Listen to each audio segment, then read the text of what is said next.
Have you ever found yourself completely stuck on a big decision, just wishing you had some kind of clear map to figure out what the right thing to do is? Well, today we're building that map. We are going to assemble a moral toolkit with 4 simple but really powerful tools to help you navigate pretty much any ethical dilemma with a lot more confidence. I mean, really, this is one of the oldest questions in the world. When what you want clashes with what someone else wants, or when you're facing a choice where there's just no easy answer, how do you find your way? That's the fundamental problem we're going to tackle right now. And you should just forget about those dusty old textbooks and super abstract debates for a minute. Because at its heart, ethics is really just a search for how to live a good life. For ourselves, sure, but also for the society we live in. And in this explainer, we're going to give you a solid framework to help you navigate that search. Okay, so here's our roadmap. We're going to build this toolkit by looking at 4 foundational pillars. First up, we'll talk about values, basically asking what is good. Then we'll get into virtues, asking who is a good person.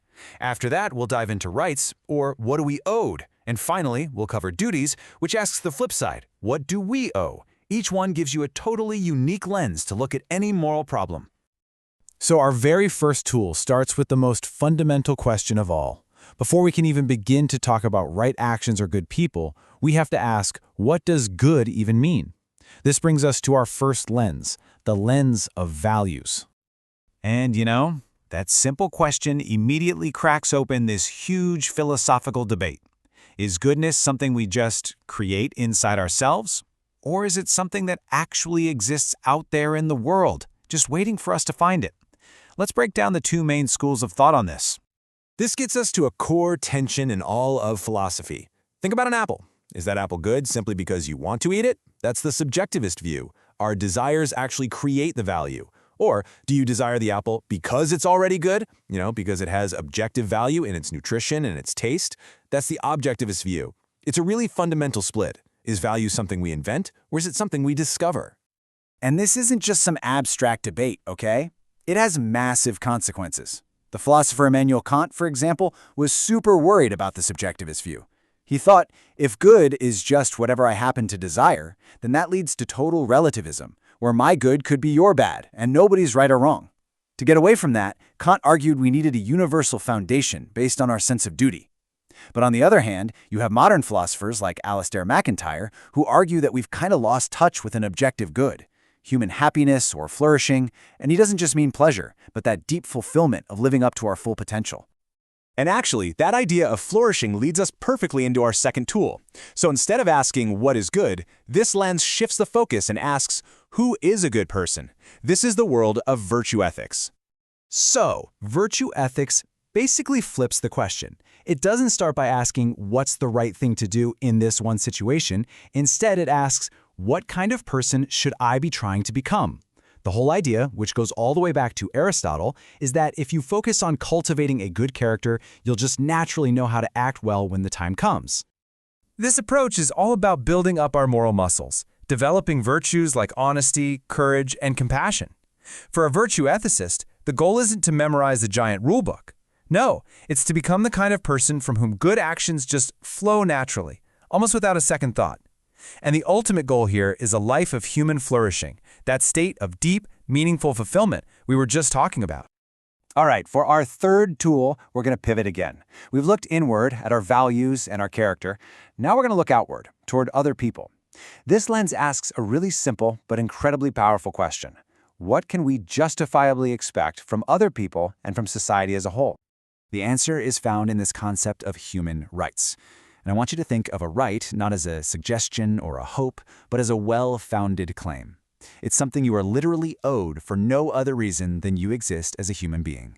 And these aren't just nice moral ideas. They're really powerful claims that are often backed by national and even international law. Now, what's so crucial to understand here is that rights aren't just a random list of items. They form this interconnected web.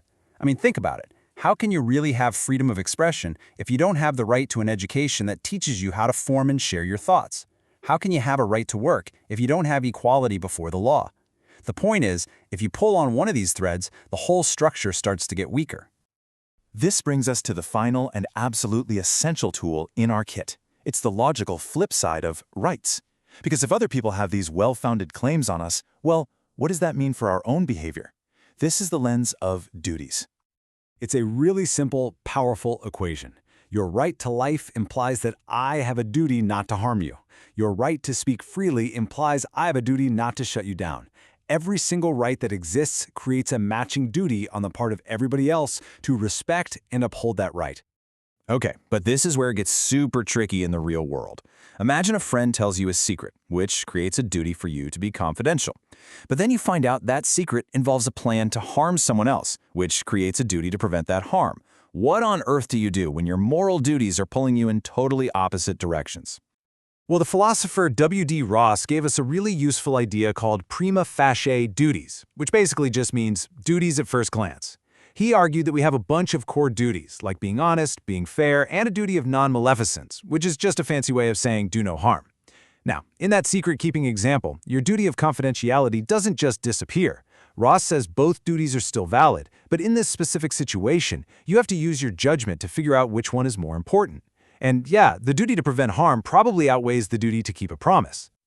And this idea of weighing our duties doesn't just apply to us as individuals, it scales up to entire societies. Philosophers like John Rawls asked this groundbreaking question. If we were all designing a society from scratch, what fundamental duties would we owe each other to make it fair for everyone? And this line of thinking led him to argue for a collective duty to build laws and institutions that protect everyone, especially the most vulnerable people among us. And there you have it, your completed moral toolkit. 4 different but deeply interconnected lenses. So the next time you're facing a tough decision, you can run it through this framework. What core values are at stake here? What would a virtuous person do? Whose rights need to be protected? And what are my duties in this situation? Now, using these questions won't always give you an easy, simple answer, but I promise you they will give you clarity. And now, it's your turn to use the toolkit. Consider this classic modern dilemma. A self-driving car has to make a choice. How would you program it? Would you focus on the value of saving the most lives possible? The duty to protect the car's owner above all else? The rights of the pedestrians? There's no single right answer, but with this toolkit, you are now equipped to start asking all the right questions.